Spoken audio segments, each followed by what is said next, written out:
Young man, do you still want your ears off? No, I don't. You will not be accepted forever. If your gift stops working, your people will reject you again. Yes, I want my big ears off. Take this and apply to your ears. Who is Jack the Wi-Fi Ear? Everyone asked. Jack wasn't born with a name like Wi-Fi Ear. He was born Jack, a quiet boy from a humble home, raised by parents whose love filled the small room they lived in. Inside their house, Jack was enough. Outside it, he was a joke. The community he grew up in never let him forget his ears. They were big, bigger than normal, big enough to draw eyes before his face, big enough to invite laughter before greetings. Children pointed, adults whispered. Some laughed openly, others laughed with their eyes. Jack noticed everything, even when he pretended not to. During the day, when the sun was high and the road was busy, Jack stayed indoors. When the water in the house finished, he waited until nightfall. The moon became his companion. Darkness became his safety. That was when he fetched water, when laughter slept and mockery rested. School was once his escape. But even there, peace did not follow him. Names followed him instead. Eardrum, elephant ears, Wi-Fi ears. Can you hear us from far? The classroom echoed with laughter, while Jack sat frozen, ears burning, heart pounding louder than any insult. Teachers tried to silence the noise, but words had already landed. Each name pushed him further inside himself. Until one morning, Jack did not wear his uniform again. He dropped out of school not because he was dull, but because shame became heavier than books. Because every step toward the classroom felt like stepping into fire. Because no child should have to learn while being reminded that their body is something to be mocked. At home, his parents noticed the silence. Jack no longer laughed. He no longer asked questions. He played alone, always choosing corners, always choosing places where shadows could hide him. Before doing anything, he looked around first, not for danger, but for laughter. He learned to disappear without leaving. People talked. They said no woman would marry him. They said his hard work meant nothing if his appearance offended eyes. They said he should be grateful. His ears could catch signals since his life would catch nothing else. Jack heard these things even when they thought he didn't. At night, while he lay awake staring at the ceiling, those words repeated themselves in his mind until sleep became afraid to come. His parents tried to be strong. Ignore them, Jack, they said, forcing smiles they barely believed. People talk today and forget tomorrow. But when night came and Jack slept, his parents cried. They cried softly, into pillows, into prayers, because loving your child does not prepare you for watching the world reject them. They cried because no parent wants to hear pain in their child's silence. Sometimes Jack heard them, and when he did, he blamed himself. He believed he was cursed, rejected, unacceptable even among his own people. Yet, every morning, Jack woke up and walked.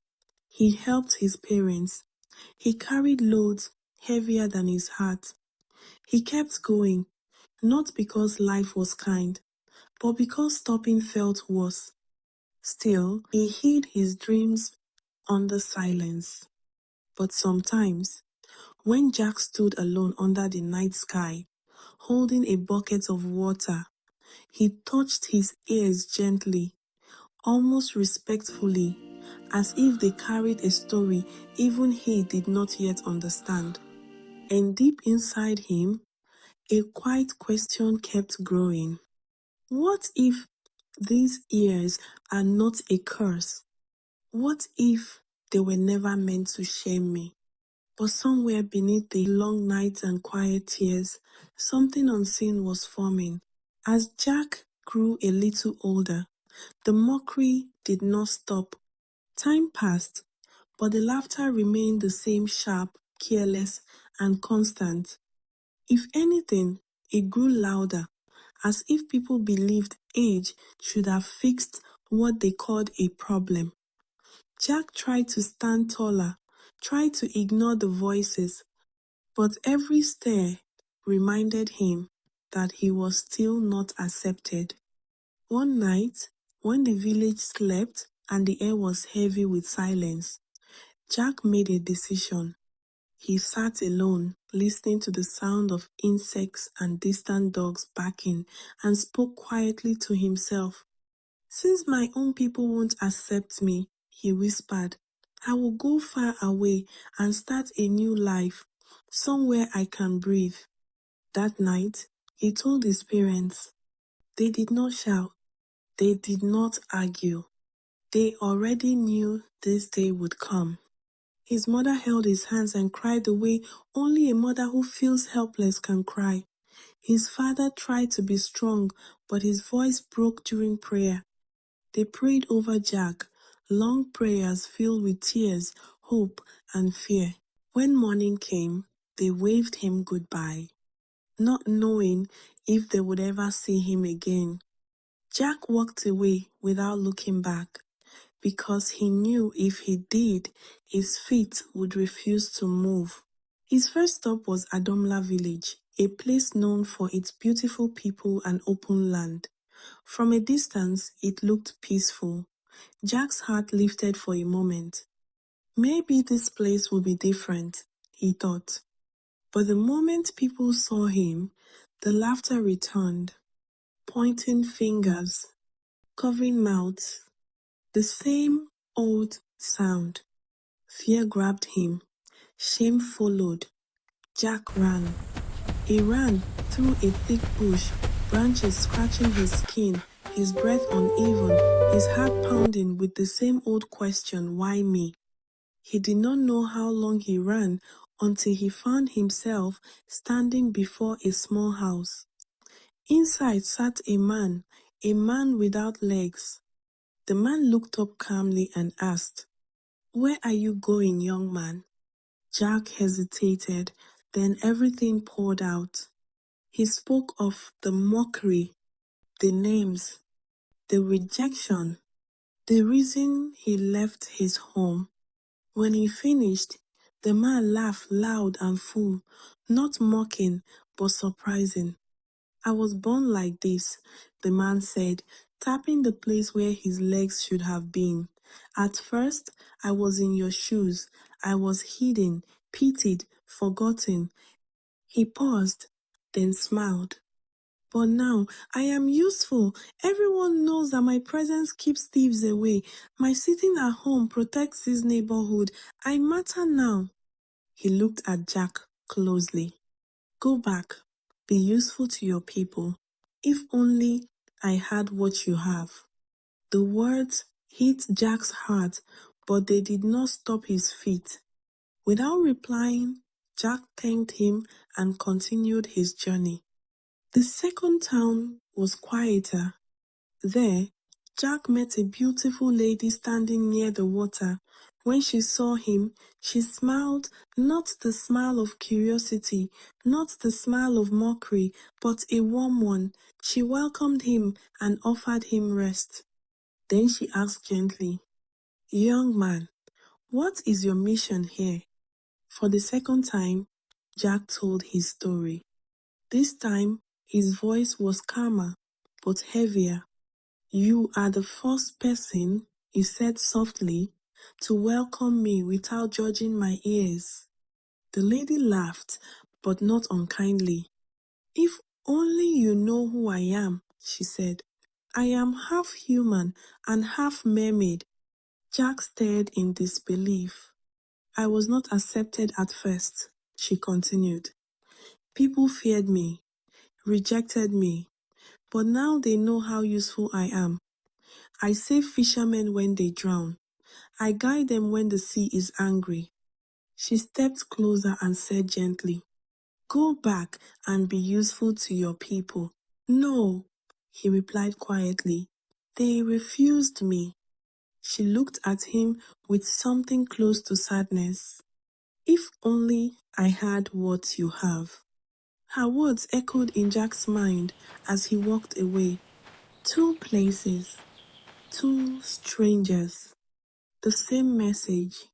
Yet Jack kept going because pain does not release you easily and rejection does not fade just because wisdom speaks. As he walked into the unknown again, the weight of their words followed him, still unaware of what his ears truly carried within them. The road to the third village was long and quiet. His feet were tired.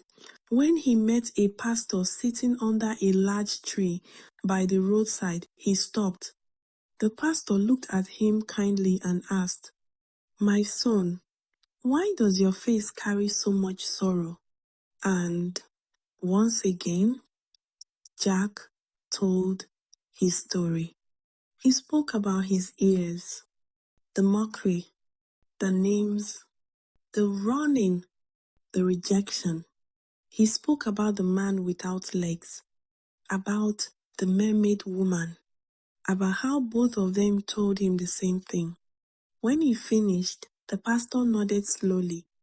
I am a pastor, he said gently, but I wish I had what you have. Jack blinked in confusion. The pastor continued, Go back and use your gift. Jack's eyes filled with tears. His lips trembled. He was tired of hearing the same words. What gift he wanted to scream. All he had ever known was pain. But something inside him was breaking and building at the same time. He cried, not small tears, the kind that carry years of rejection. And after crying, he turned around. He went home. When his parents saw him from a distance, they ran. His mother held him as if he had returned from war. That night, the house felt warm again. But something happened while Jack was asleep. His ears began to feel heavy, unusually heavy. Then he started hearing. At first, it was faint, a whisper in the dark, then clearer. Jack could hear conversations from far away, very far. He could hear secrets spoken behind closed doors. He could hear evil plans whispered between friends, brothers planning against brothers. So no matter how far the people were from him, he could hear. Jack sat up in fear. It wasn't imagination. It wasn't a dream. It was real. The next day, he tested it again and again and again. The same result. His ears were not a curse. They were a gift. One day, something terrible almost happened. Two women, angry because the village had punished them for stealing from people's farms, planned revenge. They decided to poison the food they sold in the market. Their goal was simple. If they could not benefit from the village would suffer. They whispered their plan late at night, confident that no one could hear them. But Jack heard every word. His body shook. His heart raced. He didn't sleep until morning. At dawn, he reported everything to the community and the chiefs. At first, people doubted him, but when the women were called and questioned, their fear exposed them. They were disciplined. They were banished. And the village was saved. From that day, everything changed. The same mouths that mocked him now praised him. The same eyes that laughed now respected him. No more Wi-Fi ear. Now they called him our Savior, our blessing. People lined up at his house with foodstuffs, yams, fruits, meat. Gratitude replaced laughter. Jack's ears began to save lives. He had to protect. He had to stop danger before it started. For the first time in his life, he belonged.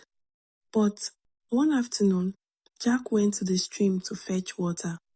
The same stream where he once walked in shame. As he bent down, an old man appeared beside him. "Young man," the old man asked calmly, "do you still want your ears off?" Jack froze. He remembered all the pain, all the mockery, all the tears. He looked at his reflection in the water. "No," he replied firmly, "I don't." The old man looked at him carefully. "You will not be accepted forever," he said quietly.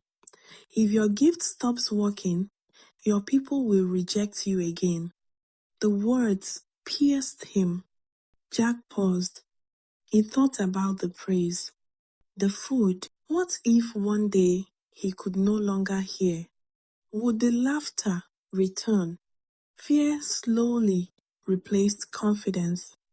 After a long silence, Jack whispered, "Yes, I want my big ears off."